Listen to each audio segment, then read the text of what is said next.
الرحمن الرحیم۔ درود و سلام ہو محمد و آل محمد پر۔ السلام علیکم۔ آپ دیکھ رہے ہیں بیست نیوز نیٹ ورک۔ میں ہوں کاظم مظفری۔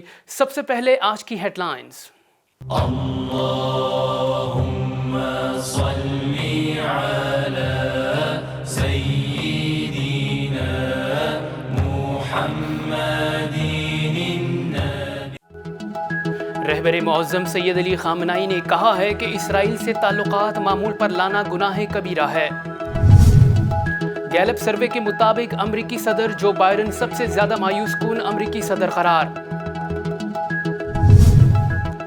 قابض اسرائیل کا مغربی کنارے پر 1300 مزید گھروں کی تعمیر کا منصوبہ۔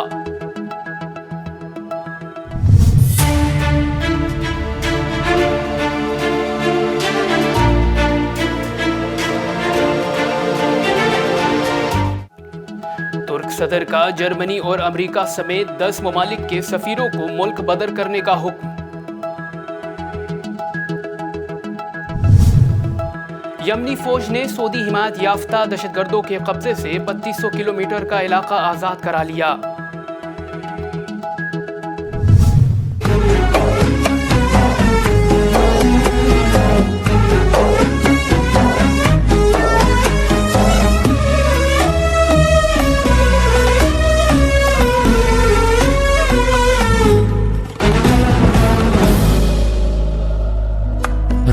ركضت عيناي شوقا ولطيبة ذرفت عيشكا وأتيت إلى جامعہ عروۃ الوثقی لاہور میں وحدت امت کانفرنس کا انعقاد کیا گیا، جس سے مختلف مکاتب فکر کے علماء اور مشائخ عظام نے خطاب کیا۔ کالعدم تحریک لبیک کا اسلام آباد کی طرف مارچ 3 روز کے لیے ملتوی۔ سوڈان میں فوجی بغاوت، وزیر اعظم گرفتار، انٹرنیٹ سروس معطل کر دی گئی۔ پنجاب میں ڈینگی وائرس بے قابو، ایک مریض جاں بحق، 459 نئے کیسز رپورٹ۔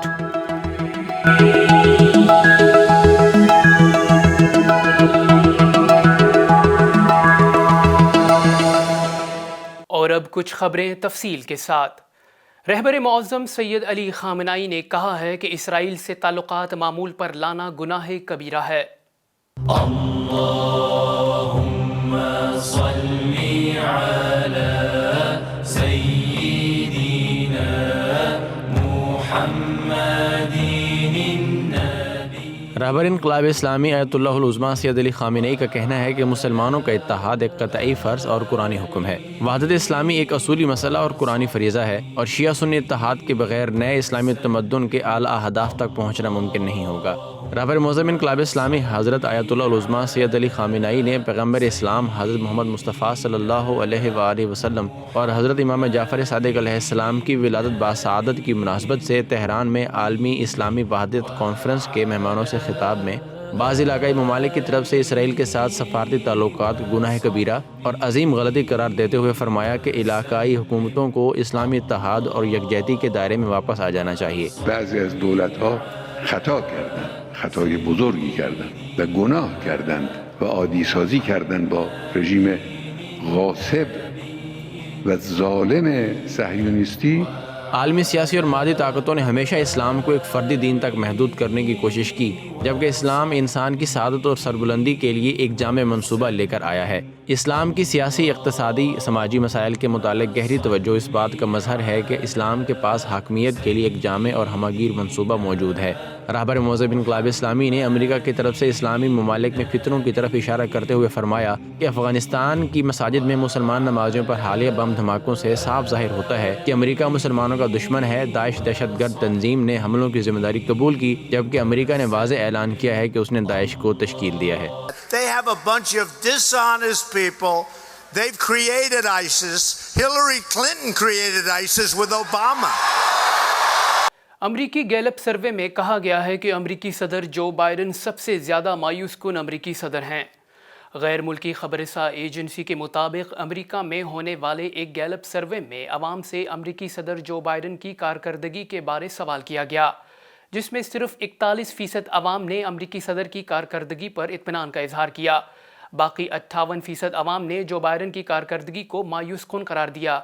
خیال رہے کہ جنگ عظیم دوم کے بعد یہ پہلی دفعہ ہے کہ کسی امریکی صدر کی کارکردگی کو پہلے 10 مہینوں کے دوران سب سے زیادہ مایوس کن قرار دیا گیا ہے۔ قابض اسرائیل کا مغربی کنارے پر 1300 مزید گھروں کی تعمیر کرنے کا منصوبہ۔ غیر ملکی خبر رساں ایجنسی کے مطابق نئی صہیونی حکومت نے روایتی ہٹ درمی کا مظاہرہ کرتے ہوئے مقبوضہ مغربی کنارے پر مزید 1300 سے زائد گھروں کی تعمیر کی اجازت دے دی ہے۔ اسرائیل کی وزارت تعمیرات نے یہودی بستیوں یہودا اور سامرا میں 1355 گھروں کی تعمیر کا ٹینڈر بھی شائع کر دیا ہے۔ خیال رہے کہ بین الاقوامی قوانین کے تحت یہ آبادیاں غیر قانونی ہیں۔ ترک صدر نے جرمنی اور امریکہ سمیت 10 ممالک کے سفیروں کو ملک بدر کرنے کا حکم دے دیا۔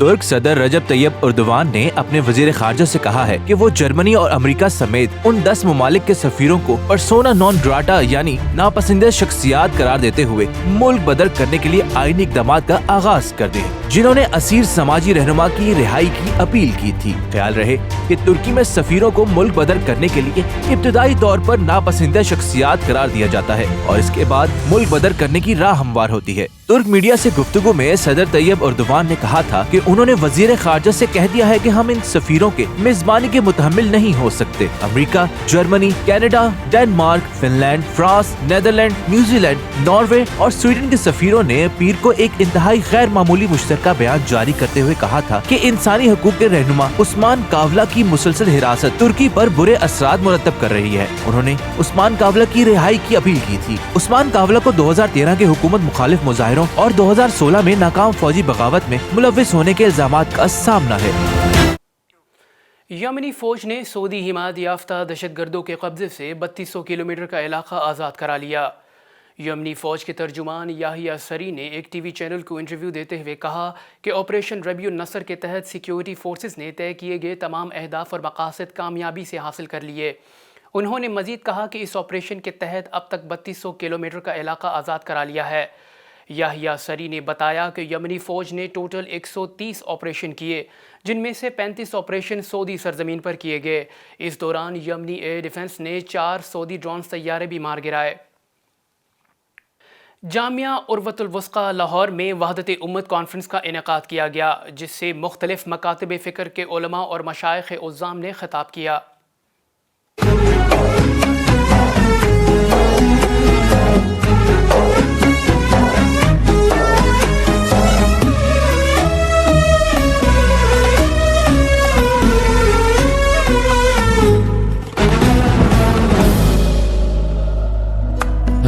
ركض عيناي شوقا ولطيبة ذرفت عيشكا وأتيت إلى ولادت باسعادت حضرت محمد مصطفیٰ صلی اللہ علیہ وآلہ وسلم اور ولادت حضرت امام جعفر صادق علیہ السلام کی مناسبت سے وحدت امت کانفرنس جامعہ عروۃ الوثقی لاہور میں منعقد کی گئی، جس میں تمام مسالک کے علماء و مشائخ نے شرکت کی۔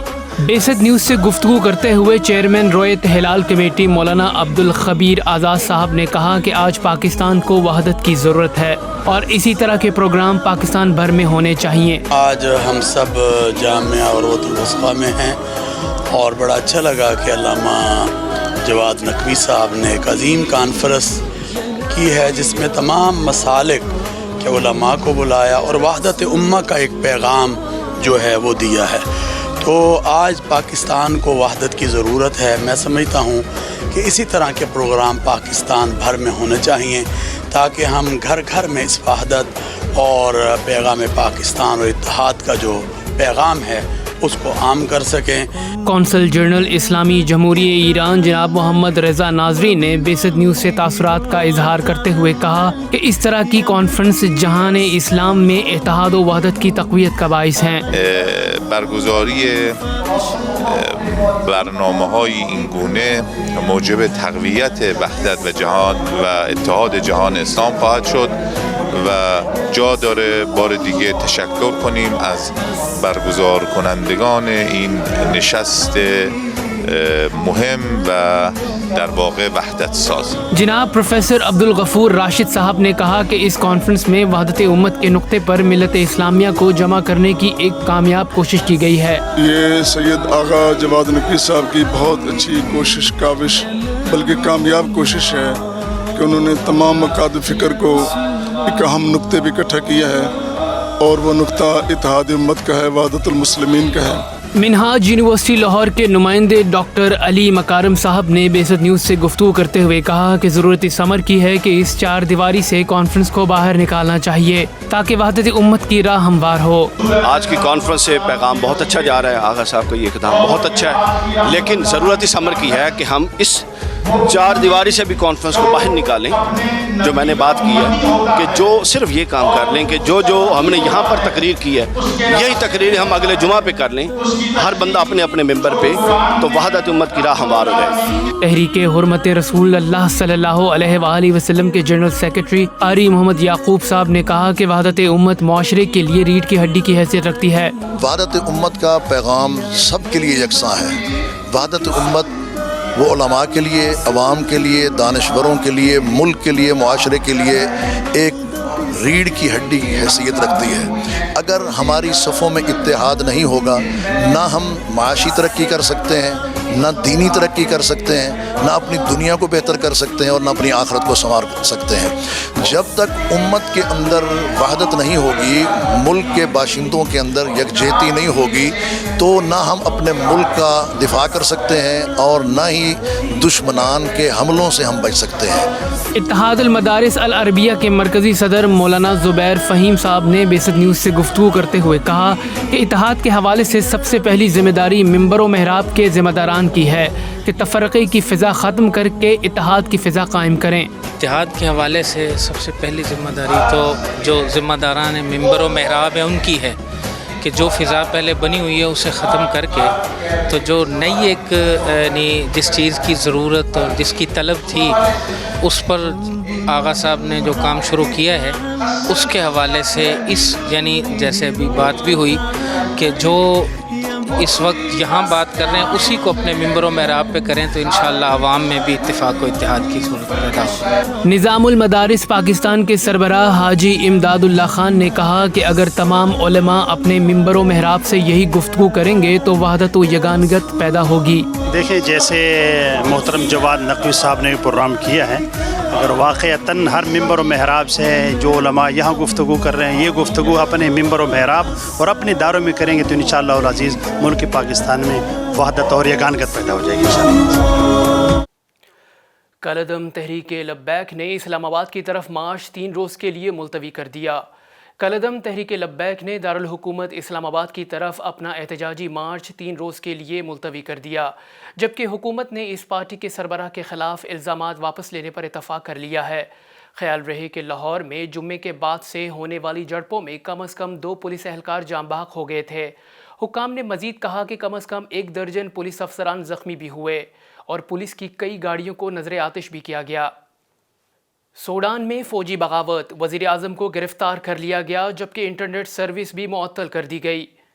سوڈان کے دارالحکومت خرطوم میں اہم عمارتوں پر سیکیورٹی فورسز کی باری نفری تعینات کر دی گئی. ایئرپورٹس بند جبکہ موبائل سروسز منقطع کر دی گئیں. ذرائع کے مطابق وزیر اعظم عبداللہ حمدوک کی حکومت کے متعدد وزراء کو گرفتار کر لیا گیا ہے. بعد ازاں دارالحکومت خرطوم کی سڑکوں پر مشتعل درجنوں احتجاجیوں کو دیکھا گیا جو وزراء کی گرفتاری کی مذمت کرتے رہے. مشتعل افراد نے ٹائر بھی جلائے. واضح رہے کہ تازہ ترین گرفتاریاں وزیر اعظم عبداللہ حمدوک اور عبدالفتاح البرہان کے درمیان ملاقات کے بعد سامنے آئی ہیں. پنجاب میں ڈینگی وائرس بے قابو، 1 مریض جاں بحق جبکہ 459 نئے کیسز رپورٹ ہوئے. ذرائع کے مطابق لاہور میں ڈینگی وائرس کے 346 نئے کیسز کی تشخیص ہوئی جبکہ 46 کیسز راولپنڈی میں سامنے آئے. رواں سال کے دوران صوبے میں ڈینگی کے 9,996 کیسز سامنے آ چکے ہیں جن میں سے 6,640 کا تعلق لاہور سے ہے. صوبے بھر کے ہسپتالوں میں ڈینگی وائرس کے 2,212 جبکہ لاہور میں 1,278 مریض زیر علاج ہیں. اب تک کے لیے اتنا ہی. مزید خبروں کے لیے دیکھتے رہیے بیست نیوز نیٹ ورک. اپنا خیال رکھیے گا. اللہ حافظ.